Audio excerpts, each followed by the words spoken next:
बिस्मिल्लाहिर्रहमानिर्रहीम। अस्सलाम वालेकुम। मैं गौहर भट्ट सियासत के प्लेटफार्म से आपकी खिदमत में हाजिर हूँ। और जैसे ही पाकिस्तान के आर्मी चीफ कमर जावेद बाजवा का सऊदी अरब का दौरा शुरू हुआ है, वैसे ही इस्लामाबाद में हुकूमती ऐवानों की तरफ के अंदर ये बाज़गश शुरू हो गई है कि इसराइल को तस्लीम करने के लिए हम पर बहुत ज़्यादा दबाव है। और इस बात का इकरार जो है वो शीरी मज़ारी साहबा ने इस्लामाबाद में एक तकरीब के दौरान किया। उनका कहना था कि हम पर बहुत ज़्यादा दबाव आए कि इसराइल को हम तस्लीम कर लें। अच्छा, अब ये उसकी वजह क्या है, क्यों दबाव आ रहे हैं और इसके पीछे सारी सूरत हाल क्या है? आपको याद होगा कि सऊदी अरब के साथ ताल्लुकात के लिए इसराइल और सऊदी हुकाम की मुलाकातें हो चुकी हैं और इस बारे में बड़ी ख़बरें चंद माह पहले आई थीं और बड़ा दबाव था कि जनाब ये सऊदी अरब तस्लीम कर लेगा। और बल्कि ये भी कहा गया कि सऊदी अरब के जो वली अहद हैं मोहम्मद बिन सलमान, उनकी मुलाकात भी हुई है वज़ीर आज़म जो हैं इसराइल के। लेकिन अगरचे सऊदी अरब के वज़ीर ख़ारजा ने इस बात की तरदीद कर दी थी, लेकिन इसके बावजूद जिन लोगों ने ये ख़बर दी थी वो इस बात पर कायम रहे। यूएई जो है वो भी इसराइल को तस्लीम कर चुका है, ये बात सारे जानते हैं। और पाकिस्तान जो है उसके ऊपर इन दो जो ममालिक हैं यूएई और सऊदी अरब, इनके बहुत सारे एहसानात हैं। हम इनसे पैसे लेकर अपना बुरा वक्त जो है वो टालते हैं। कभी तेल जो है वो हम ले लेते हैं, कभी वो हमें मुफ्त में तेल दे देते हैं, कभी उधार पे तेल दे देते हैं। तो हमारे ऊपर पिछले 50-60 साल के दौरान इन दोनों ममालिक के बहुत ज़्यादा एहसानात हैं और पाकिस्तान इनकी बातों को तस्लीम किए बगैर रह नहीं सकता। एक आधी बात होती है जिस पर जाके पाकिस्तान अड़ भी जाता है, लेकिन ज़्यादातर यही हुआ है कि जब इन्होंने कोई बात की है तो इसको तस्लीम वो करवा लेते हैं। अभी फ़िलहाल इस बारे में बड़ा उनकी तरफ से दबाव है और इसी का ये वजह है कि शेरी मज़ारी साहबा हों या कभी कोई और जो इनके करीबी शख्सियत होती है वो ये बात करना शुरू कर देती है कि जनाब इसराइल को तस्लीम कर लेना चाहिए। कभी वो कहता है कि इसराइल को तस्लीम नहीं कर लेना चाहिए। लेकिन इसराइल को तस्लीम करने के हवाले से जो बात है, कम अज़ कम गुज़िश्ता 6 माह से वो मुसलसल हुकूमती ऐवानों में डिस्कस हो रही है। पाकिस्तान में ये बात डिस्कस हो रही है, अगरचे इसकी पब्लिक के ऊपर कोई पजीराई नहीं मिल रही इस बात को, लेकिन इसके बावजूद ये बात जो है ये ख़त्म होने का नाम नहीं ले रही। ये इसराइल जो है इसको तस्लीम करने के लिए जो चीज़ें रिक्वायर्ड थीं बकौल हकीम सईद साहब के, और हकीम सईद साहब ने अपने जब उनकी शहादत हुई उससे कुछ अर्सा पहले इन बातों का इंकशाफ किया था। उनकी किताब में ये सारी बातें मौजूद हैं। उनके मुताबिक ये था कि इमरान खान जो है ना, उनको पाकिस्तान के एक नए लीडर के तौर पे मुतारफ़ करवाया जा रहा है। ये 96-7 इस दौर की बात है और उस वक़्त इमरान खान अपनी सियासी जमात जो है वो लॉन्च कर चुके थे, लेकिन उनका कोई हाल नहीं था, मतलब वो कहीं कंसिडर नहीं हो रहे थे पॉलिटिकल सीन के अंदर, बल्कि कोई सोचता भी नहीं था कि इमरान खान जो है वो मुल्क के वज़ीर आज़म बन सकते हैं या उनकी जमात बड़ी पॉपुलर हो सकती है। उस वक़्त हकीम सईद साहब ने इस बात की तरफ इशारा नहीं किया था, बल्कि इंकशाफ किया था। उन्होंने कहा था कि यहूदी लॉबी बाकायदा तौर पर पाकिस्तान में एक अपना नया लीडर जो है वो लॉन्च कर रही है और उसका नाम है इमरान खान। और उसके लिए बाकायदा तौर पर जेम्स गोल्ड स्मिथ, जो कि यहूदियों के एक बहुत अहम शख्सियत थी, बड़े अरबपति डॉलराज बल्कि पौंडा अरबपति आदमी थे, और वो ज़ाहिर है कि जमायमा जो इमरान खान की पहली बेगम थी उनके वालिद मोहतरम थे, तो उन्होंने अपनी बेटी की शादी भी इनके साथ कर दी है। और इमरान खान चूँकि एक बहुत मरूफ शख्सियत हैं, क्रिकेट के हवाले से उनका बड़ा गलगला था उस दौर में, तो क्योंकि एक वर्ल्ड कप उन्होंने जीता था, बल्कि ये भी कहा जा रहा था, ये भी कहा गया कि वर्ल्ड कप उनको बाकायदा जितवाया गया था और ये भी एक यहूदी लॉबी की साजिश थी। अब ये सारी वो बातें हैं जिनका बराह रास्त तो कोई सबूत नहीं, लेकिन हकीम सईद साहब ने अपनी किताब में इस बात का जिक्र ज़रूर किया। जैसे ही इमरान खान इक़्तिदार में है, उसके साथ ही इसराइल को तस्लीम करने ना करने के हवाले से बातें शुरू हो गई और यहाँ पर एक मखसूस तबका जो है मजहबी, उसको उनके लोगों को भी ख़ास जगहों पर अहम पोजीशनें दी गई, जिस पर बहुत आपको याद होगा कि एक गलगला मच गया, रोला पै गया और उसके बाद उन लोगों को उन पोजीशन से हटा दिया गया। अच्छा, वो अपनी फील्ड में बड़े माहिर भी होंगे, बहुत बड़े मईशतदान भी होंगे, सारा कुछ होगा, लेकिन पाकिस्तान के अंदर जाहिर है कि इस किस्म की पोजीशंस पे हों या किसी आम पोजीशन पे भी हों तो हम ये हमारे अवाम इस बात को पसंद नहीं करते। तो फिर इमरान खान को बामरे मजबूरी उनको हटाना पड़ा। अच्छा, अब ये एक बड़ी अजीब सी बात है कि भारत के साथ ताल्लुकात हैं तो बड़ा दबाव है जनाब, भारत के साथ ताल्लुकात कायम कर लें।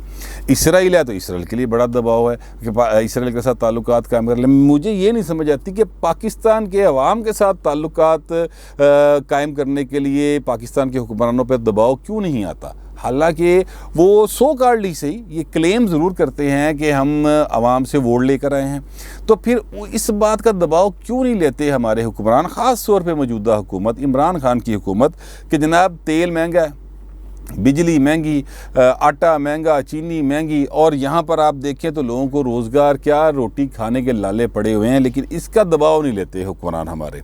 वो कहते हैं कि जनाब IMF की सारी शराइत मंजूर, सानू कर्जा दो, सानू पैसे दो। इसका कोई दबाव नहीं, अवाम की कोई तकलीफ़ नहीं, लेकिन इसराइल का दबाव का बड़ा तज़किरा होता है, भारत से तजारत का दबाव का बड़ा तज़किरा होता है। अच्छा, भारत से तजारत करें यार, बिल्कुल, किसने कहा आपसे ना करें तजारत, लेकिन यार तजारत करें ना, आप तो मज़ारत करने के चक्कर में पड़ गए हैं, ये ना करें। मेरे कहने का मतलब है कि दोस्ती के लिए बिल्कुल ठीक है, भारत के साथ दोस्ती करें, लेकिन कश्मीर को भूल के दोस्ती नहीं हो सकती। हम कश्मीरियों को हम भूल नहीं सकते।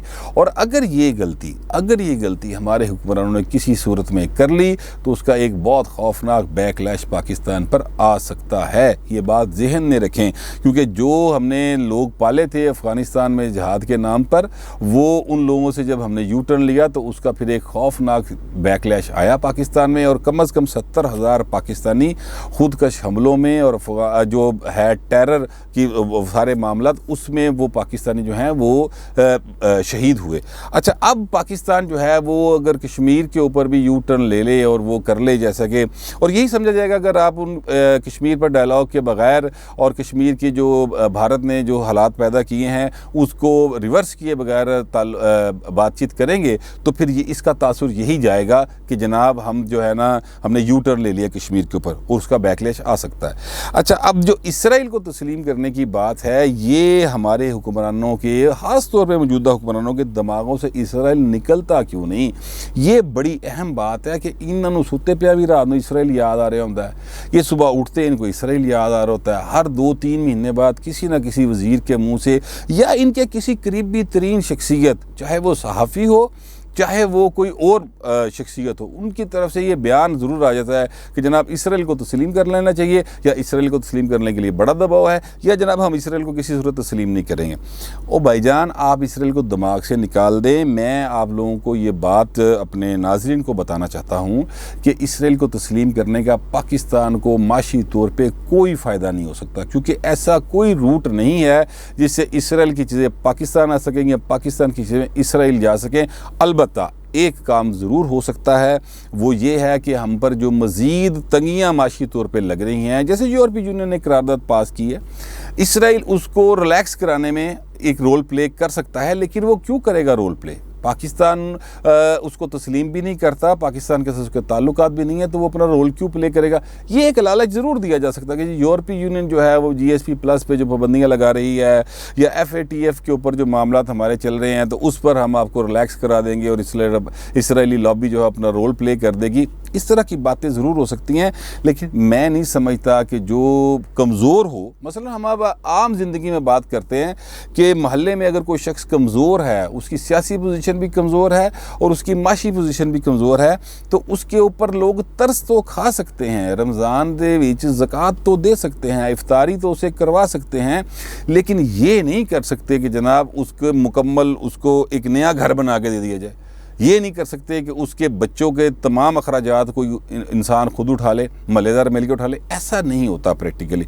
पाकिस्तान की दुनिया में जो इस वक्त सूरत हाल है, वो हमारी सियासी क़यादत इतनी कमज़ोर और माज़र के साथ मौजूदा हुकूमत इतनी नाअहल है, जिसकी वजह से पाकिस्तान की माशी हालत बहुत ज़्यादा कमज़ोर हो चुकी है। मैं पहले कई बार बता चुका हूँ कि हमारी शरह नमू जो है वो इस वक्त 0.5 पे खड़ी है, जबकि ये पहले 5.8 पर खड़ी थी।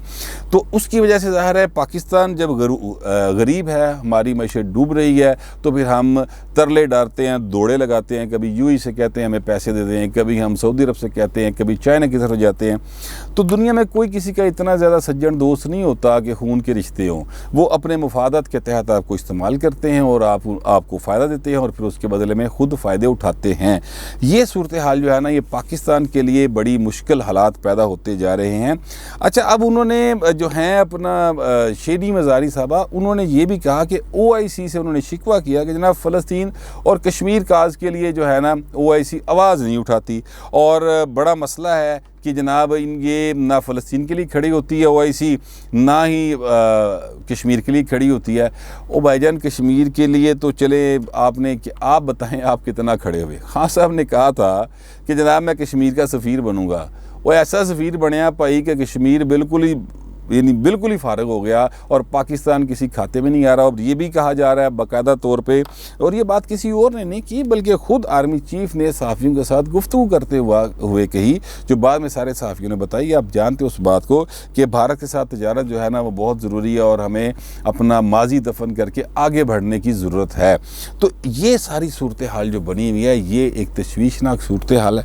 इसमें पाकिस्तान को चाहिए कि वो अपने असूली स्टैंड को पर बरकरार रहे, लेकिन इसके साथ साथ अपने जो माशी हालात हैं उनको बेहतर करने के लिए कोई ऐसी हिकमत अमली अपनाए कि जिससे अवाम जो है ना उनको रिलीफ मिले।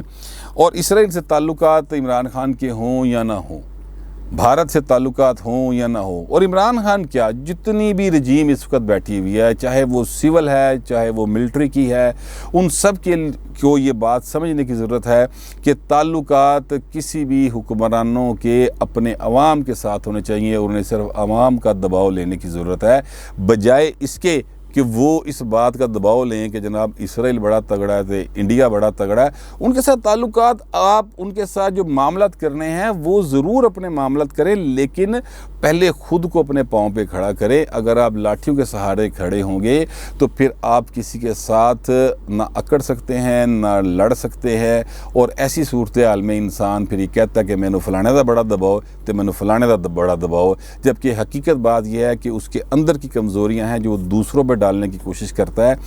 ऐसी सूरत हाल में जो है ना मुल्क वो आगे नहीं बढ़ा करते। लेकिन पाकिस्तान की बदकिस्मती है कि हमें ऐसे हुक्मरान इस वक्त मैसर हैं जो हमें कभी कोई दबाव बता रहे होते हैं, कभी कोई दबाव बता रहे होते हैं। और ये बात हमेशा जहन में रखिएगा कि इस हुकूमत का ये तुर्रा इम्तियाज़ है कहले कि जनाब जो गुनाह या जो जुर्म ये लम्हा मौजूद में कर रहे होते हैं उसका इल्ज़ाम ये दूसरों पर डाल रहे होते हैं। तो अभी जो ये बार बार कह रहे हैं कि इसराइल की तरफ से दबाव था या हम पर बड़ा दबाव था, तो इसका मतलब है कि इन्होंने दबाव लिया हुआ और उनके कहीं ना कहीं ये इस चक्कर में है कि हम इसराइल को तस्लीम कर लें। अगर ऐसा किया तो ये इस पूरी रजीम की आखिरी गलती होगी, इसके बाद इनके पास कोई गुंजाइश नहीं बचेगी। मेरा तो यही ख्याल है, पता नहीं आपका क्या ख्याल है। जो भी ख्याल हो कमेंट्स में ज़रूर लिख दीजिएगा, लेकिन डिसेंसी के साथ। फिल वक्त इतना ही, मिलते हैं अगले वीलॉग।